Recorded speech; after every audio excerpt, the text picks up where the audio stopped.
కొన్నిసార్లు నేతలకు పదవుల హామీలొస్తాయి. ఆ హామీలతో ఆశలు చిగురిస్తాయి. ఇక రెట్టింపు ఉత్సాహంతో పరుగులు తీస్తారు.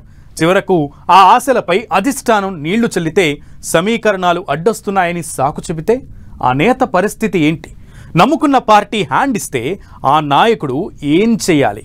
మరి తెలంగాణలో ఏ నేతకు ఇలాంటి పరిస్థితి ఎదురుపడింది? ఇంతకీ మంత్రి పదవి కోసం ఆశపడి భంగపడిన ఆ లీడర్ ఎవరు?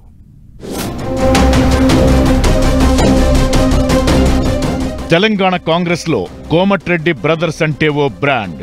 స్వపక్షంలో విపక్షంలా సొంత పార్టీపైనే పోరాటాలు, అనుకున్నది సాధించే మొండిపట్టు ఈ బ్రదర్స్ సొంతం. గతంలో కాంగ్రెస్ నుంచి బీజేపీలోకి వెళ్లిన రాజగోపాల్ రెడ్డి సార్వత్రిక ఎన్నికల సమయంలో మళ్లీ సొంత గూటికొచ్చారు. ఆ టైంలో కేబినెట్ లో చోటిస్తామని అధిష్టానం నుంచి హామీ వచ్చిందని కోమటిరెడ్డి అనుచరులు ఎప్పట్నుంచో చెబుతున్నమాట. ఇక అప్పట్నుంచి పార్టీలో రాజగోపాల్ రెడ్డి ఎంతో చురుగ్గా పనిచేశారు.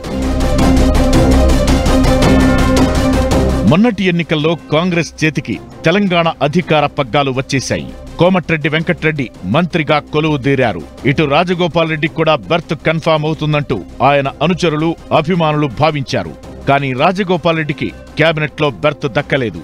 దీంతో ఆయన స్పీడ్ తగ్గించారని కాంగ్రెస్ పార్టీలో ఇన్నర్ టాక్ మొదలైంది.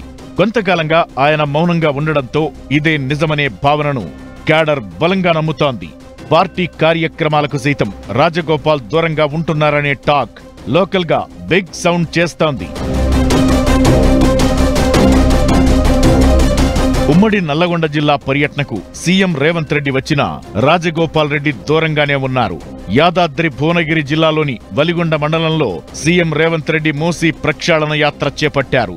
ఆ యాత్రలో కూడా రాజగోపాల్ రెడ్డి కనిపించలేదు. రేవంత్ వచ్చిన టైంలో రాజగోపాల్ రెడ్డి విదేశాల్లో ఉన్నారని, అందుకే రాలేదని ఆయన అనుచరులు సమాధానమిచ్చారు. మొన్న జరిగిన ప్రజాపాలన విజయోత్సవాలకు కూడా రాజగోపాల్ రెడ్డి రామ్ చెప్పేశారు.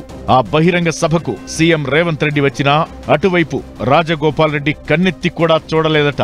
తమ స్వగ్రామం నార్కట్పల్లి మండలం బ్రాహ్మణవెల్లంలో ఎత్తిపోతల పథకం ప్రాజెక్టు ప్రారంభోత్సవంలో రాజగోపాల్ రెడ్డి కాసేపు కనిపించారు తప్ప మళ్లీ సీఎం పర్యటనలో ఎక్కడా దర్శనమివ్వలేదని లోకల్ టాక్. కోమటిరెడ్డి రాజగోపాల్ రెడ్డి కొంతకాలంగా పార్టీ కార్యక్రమాలకు దూరంగా ఉండటంపై రాజకీయ వర్గాల్లో చర్చకు దారితీసింది. పార్లమెంటు ఎన్నికల సమయంలో కాంగ్రెస్ అధిష్టానంతో పాటు సీఎం రేవంత్ రెడ్డి కూడా మంత్రి పదవిపై రాజగోపాల్ కి హామీ ఇచ్చారనే గాసిప్ లోకల్ పొలిటికల్ సర్కిళ్లలో వినిపిస్తోంది. భువనగిరి లోక్సభ నియోజకవర్గ బాధ్యతను రాజగోపాల్ రెడ్డికి అప్పగించి కాంగ్రెస్ అభ్యర్థిని గెలిపిస్తే సముచిత స్థానం కల్పిస్తామని హామీ ఇచ్చారని జోరుగా ప్రచారం జరిగింది. తీరా తీసుకున్న టాస్క్ ని రాజగోపాల్ సక్సెస్ చేసినా కూడా సీఎం హామీ కార్యరూపం దాల్చకపోవడంతో ఆయన అలిగారని తెలుస్తోంది. నిజానికి రాజగోపాల్ రెడ్డికి మంత్రి పదవి దక్కే అర్హతలు ఉన్నా, ముఖ్యమంత్రి సుముఖంగా ఉన్నా ఎందుకు కార్యరూపం దాల్చడం లేదనేది $1 మిలియన్ ప్రశ్న. ఉమ్మడి జిల్లాకు చెందిన ఓ మంత్రి వల్లే రాజగోపాల్ రెడ్డి కేబినెట్ బెర్త్ లేటవుతోందని లోకల్ టాక్. ఆ మంత్రి వల్లే మంత్రివర్గ విస్తరణ కూడా లేటవుతోందని పార్టీ ఇన్సైడ్ వాయిస్. అయితే మంత్రి పదవి వచ్చే వరకు పార్టీకి దూరంగా ఉండాలని రాజగోపాల్ రెడ్డి డిసైడ్ అయ్యారట. హామీ నిలబెట్టుకోకుంటే పార్టీపై పోరాటానికి కూడా వెనకాడేది లేదని రాజగోపాల్ తన అనుచరులతో చెప్పినట్లు సమాచారం.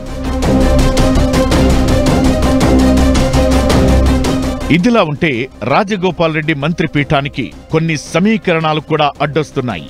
రాజగోపాల్ రెడ్డికి మంత్రి పదవిస్తే సామాజిక వర్గం కోట మించిపోతుందట. ఆయన సోదరుడు కోమటిరెడ్డి వెంకట్రెడ్డి కూడా అదే జిల్లా నుంచి మంత్రిగా ఉన్నారు. దీంతో రాజగోపాల్ రెడ్డికి మంత్రి పదవి కష్టమేనని గాంధీ భవన్ వర్గాల కథనం. అయితే మంత్రి పదవి విషయంలో రాజగోపాల్ రెడ్డి బెట్టు దిగడం లేదు. ఇటు అధిష్టానం కూడా మంత్రివర్గ విస్తరణపై ఎటూ తేల్చడం లేదు. ఒకవేళ మంత్రివర్గ విస్తరణ జరిగి అందులో రాజగోపాల్ రెడ్డికి చోటు దక్కకపోతే ఎలాంటి ఉత్పాతాలు ఎదురవుతాయోనని ఉత్కంఠ రేగుతోంది.